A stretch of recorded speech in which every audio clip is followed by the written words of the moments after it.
BA, BSc, BCom प्रथम वर्ष सामान्य हिंदी में आप सभी का हार्दिक स्वागत है। प्रथम वर्ष में एसएल हिंदी में कथा संसार नामक इस संपादित किताब में अनेक कहानियां हैं। उनमें से प्रथम कहानी स्त्री और पुरुष, जिसके लेखक हैं कहानी सम्राट प्रेमचंद। प्रेमचंद हिंदी के सुप्रसिद्ध कहानीकार और उपन्यासकार थे। उन्होंने हिंदी कथा साहित्य में महत्वपूर्ण योगदान दिया है। वे हिंदी के उपन्यास सम्राट माने जाते हैं।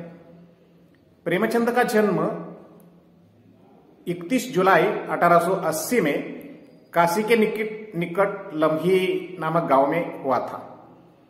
वे कायस्थ जाति के श्रीवास्तव परिवार वाले थे।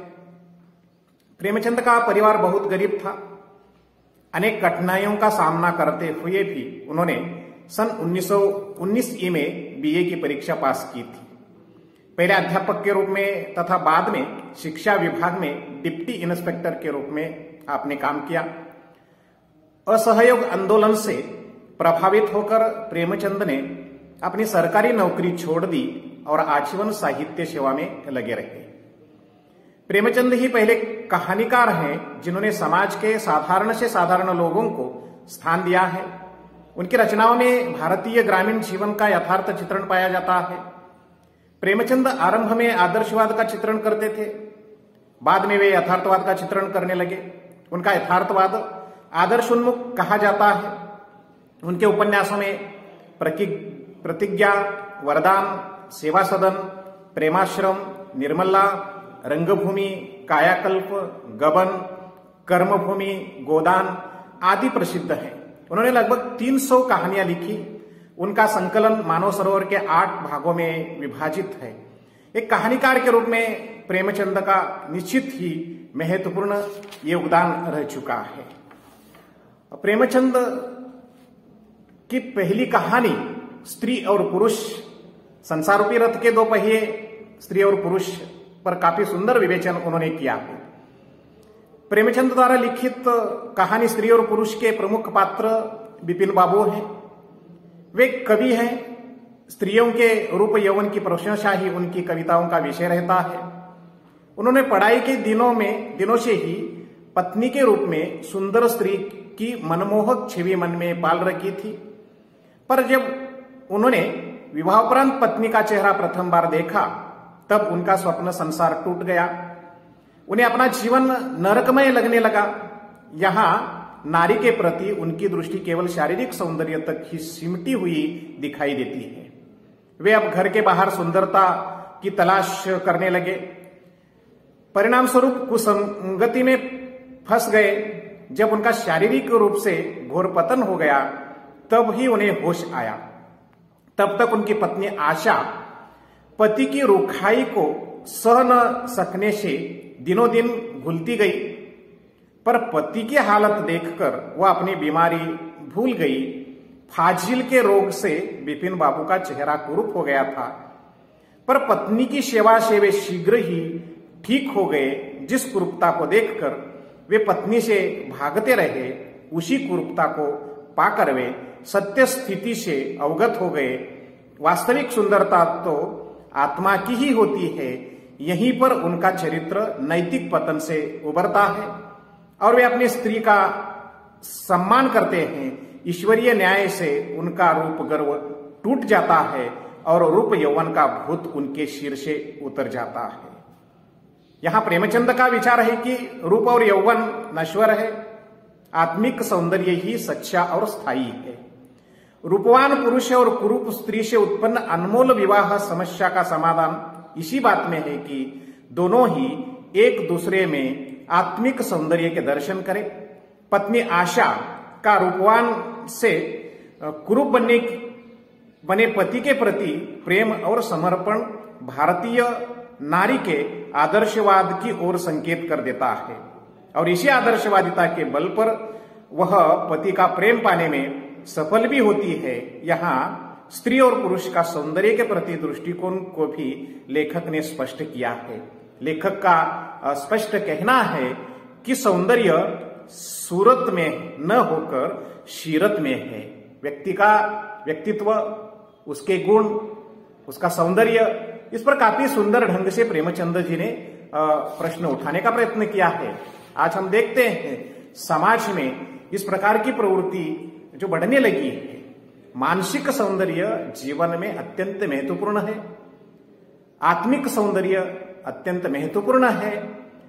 शरीर से ऊपर से हम किसी भी प्रकार से दिखाई दे, लेकिन आत्मिक सौंदर्य जीवन में किस प्रकार श्रेष्ठ है, इसे सिद्ध करने का प्रयत्न प्रेमचंद जी ने इस कहानी के माध्यम से करने का प्रयास किया है। तो प्रेमचंद ने समाज की समस्याओं का यथार्थ चित्रण किया। उनके पात्र वर्ग प्रतिनिधि होते हैं। तो प्रस्तुत कहानी स्त्री और पुरुष से उत्पन्न द्वंद्व की माया को अभिव्यक्त करती है। तो प्रायः पुरुष वर्ग ऐसा है जो कि स्त्री के मात्र रूप और यौवन का उपासक है। उनकी संकुचित दृष्टि स्त्री के आत्मिक सौंदर्य को नहीं देख पाती। जब कभी संयोग से ऐसे रूप के उपासकों का विवाह किसी कुरूप स्त्री से हो जाता है, तब वे उस स्त्री को घृणा की दृष्टि से देखकर अपने प्रेम सुख से वंचित करते हैं। साथ ही रूप लिप्सा के पीछे दुर्व्यसनों में फंसकर अपना जीवन भी नरकीय बना लेते हैं। प्रेमचंद ने इसी दृष्टिकोण से दोनों का अंतर स्पष्ट कर यह दर्शाया है कि स्त्री की महत्ता पुरुषों से समर्पण और सेवा भाव में कहीं अधिक है। तो हमने देखा कहानी के नायक विपिन बाबू रूप लिप्सा में विजड़ित एक कवि हैं। स्त्रियों के रूप और यौवन की प्रशंसा ही उनकी कविताओं का चित्ताकर्षक विषय था। जब से उन्होंने होश संभाला है, तब से अपनी पत्नी के रूप में एक परम सुंदर स्त्री की कल्पना कर रखी थी। लेकिन यह कल्पना सत्य में न उतरने के कारण जो अनेक समस्याएं उनके जीवन में घटित हो गए, उस समस्याओं को केंद्र में रखकर ही प्रेमचंद जी ने यह साबित करने का प्रयास किया है कि समाज में आज हम देखने लगे हैं कि मनुष्य भौतिक सुख सुविधाओं के पीछे दौड़ने लगा है, भागने लगा है। सही सुख कहाँ है, सौंदर्य कहाँ है? आंतरिक सौंदर्य ही सब कुछ है, आत्मिक सौंदर्य ही सब कुछ है। यह जब इंसान को समझ में आ जाती है, तब ही वह अपने जीवन में सफल होता है। इस कहानी में सूरत महत्वपूर्ण नहीं है, शीरत महत्वपूर्ण है। व्यक्ति के स्वभाव, व्यक्ति के गुण, उसके आत्मिक सौंदर्य, आंतरिक सौंदर्य पर बल देने का प्रयास निश्चित ही प्रेमचंद जी ने इस कहानी के माध्यम से करने का सफल प्रयास किया है। और वह यह सिद्ध करने का प्रयत्न किया है कि भारतीय नारी जो है वह सहनशीलता की प्रतिमूर्ति है, त्याग की देवी है, और समस्याएं जीवन में निर्माण होने के बाद वह किस प्रकार बदलती है। भले ही विपिन ने आशा पर अन्याय किया, लेकिन विपिन जब बीमार पड़ गया, तब वह सब कुछ छोड़कर पति की सेवा करती है। और पति ऐसे अनेक समस्याओं में फंसे हुए पति को, और फंसने के कारण वह बीमार पड़ गया और उसकी अवस्था इस प्रकार जर्जर हो गई, तो उसे सुधारने का प्रयत्न प्रेमचंद जी ने एक स्त्री किस प्रकार करती है, इस प्रकार आशा, जीवन में आशा का संचार जब हो जाती है तो उसका परिणाम क्या हो जाता है। आशा जीवन में परिवर्तन लाती है। और स्त्री और पुरुष कहानी में संसार रूपी रथ के दो पहिए, एक भी पहिया अगर व्यवस्थित नहीं चला तो यह संसार रूपी रथ आगे नहीं बढ़ सकती। इसी को केंद्र में रखकर प्रेमचंद जी ने काफी सुंदर ढंग से स्त्री और पुरुष कहानी के माध्यम से उन्होंने यह सिद्ध करने का प्रयास किया है। इसलिए इस कहानी में एक कवि के रूप में विपिन का स्थान महत्वपूर्ण है, और उस विपिन को, बिगड़े हुए विपिन को सही रास्ते पर लाने का प्रयत्न आशा ने किया है। यह अत्यंत सुंदर ढंग से प्रेमचंद जी ने दिखाने का प्रयास किया है। इसलिए प्रेमचंद के 300 कहानियों में अनेक प्रकार की कहानियां हैं जो जीवन के अनेक समस्याओं पर उन्होंने कलम उठाने का प्रयत्न किया है, और इसमें वे सफल भी हो गए हैं। इसीलिए प्रेमचंद जी को उपन्यास सम्राट, कहानी सम्राट के रूप में देखा जाता है। उन्होंने जो देखा, भोगा, अनुभव किया, इसका ही चित्रण उन्होंने अपने कहानी में चित्रित करने का प्रयास किया है। इसलिए एक उपन्यास सम्राट के रूप में, कहानी सम्राट के रूप में प्रेमचंद जी का निश्चित ही हिंदी साहित्य में महत्वपूर्ण योगदान है। इसलिए स्त्री पुरुष कहानी के माध्यम से उन्होंने सामाजिक जागृति निर्माण करने का प्रयास किया। धन्यवाद।